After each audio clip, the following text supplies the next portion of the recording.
কিরে, এই পাশে কালকে মরিচ দেখে গেলাম, আজকে দেখি মরিচ নাই। আমার মরিচ নিল কেরা? আব্বা, বড় চাচা মাঝে মাঝে আমাদের ক্ষেত থেকে মরিচ ছিঁড়ে নিয়ে যায়। আমার ক্ষেত্রে মরিচ ছিঁড়ে নিয়ে যাইতো, আমার তো একবারও কইলো না। আব্বা, শুধু মরিচ না, তুমি যখন বাড়ি না থাকতে মাঝে মাঝে আমও ছিঁড়ে নিয়ে যেত। কি কও বাজান, আমি তো এসবের কিছুই জানি না। ঠিক আছে বাজান, তুমি বাড়ি যাও, আমি আসতেছি। ভাই, তুমি বলে আমার ক্ষেত থেকে মরিচ ছিঁড়ে নিয়ে যাও, আবার বলে আমার গাছ থেকে আমও ছিঁড়ে নিয়ে যাইতে। ভাই তুই তো জানোস আমার এখন কাজ কাম নাই, দিন আয় না দিন খাই, বাজার সদাই ঠিক মতন করতে পারি না।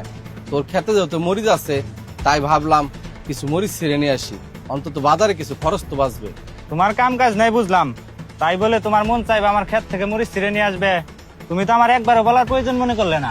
কি কস ভাই তুই এইগুলা? এখানে জানানোর কি আছে? তোর ক্ষেত মানেই তো আমার ক্ষেত। আমার ক্ষেত তোমার মানে? আর তুমি তো জানোই আমরা ভিন্ন খাই।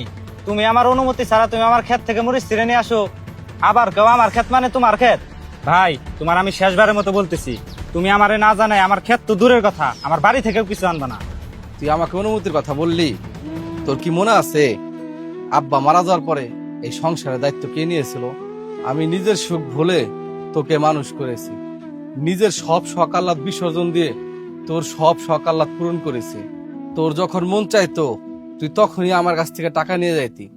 এই টাকা দিয়ে কি করবি না করবি আমি তোকে কখনো কোনো কিছু জিজ্ঞাসা করতাম না। ভাই তুই কি ভুলে গেছোস? আমাকে না বইলে আমার পকেট থেকে তুই টাকা নিয়ে যাইতি, আমি সব বুঝতাম, তাও তোকে ডাক দিয়ে কখনো জিজ্ঞাসা করিনি। আর তুই সেই ভাই আমার, আমাকে অনুমতির কথা বলস।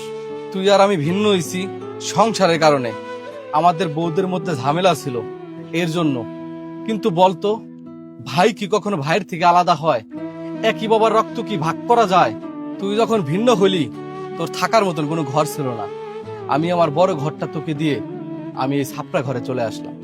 যেই জমিগুলোতে সবচেয়ে ভালো ফসল হতো সেই জমিগুলো আমি তোকে দিয়ে দিয়েছি, ভাবতাম আমার ভাই যেন একটু ভালো থাকে। বাড়ির একটাই আম গাছ ছিল, তোর আবদারে তাও আমি তোকে দিয়ে দিয়েছি, একবার জিজ্ঞাসা করি নাই।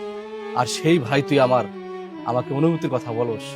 ভাই, তুমি আমারে মাফ করে দাও, আমি অনেক বড় ভুল করে ফেলাইছি। আজ আল্লাহ আমাকে একটু টাকা পয়সা দিছে, আর সে অহংকারে আমি অন্ধ হয়ে গেছি। যে ভাই তার সুখ বিসর্জন দিয়ে আমাকে মানুষের মতো মানুষ করেছে, যে ভাই তার সবকিছু ছেড়ে দিয়ে আমাকে ভালো রাখতে চেয়েছে, আর সেই ভাইয়ের দুর্দিনে আমি তার পাশে থাকার বদলে তাকে আমি অপমান করলাম। আজ বুঝলাম সম্পদের চেয়ে বড় সম্পদ হলো ভাইয়ের ভালোবাসা। আয় ভাই বুকে আয়।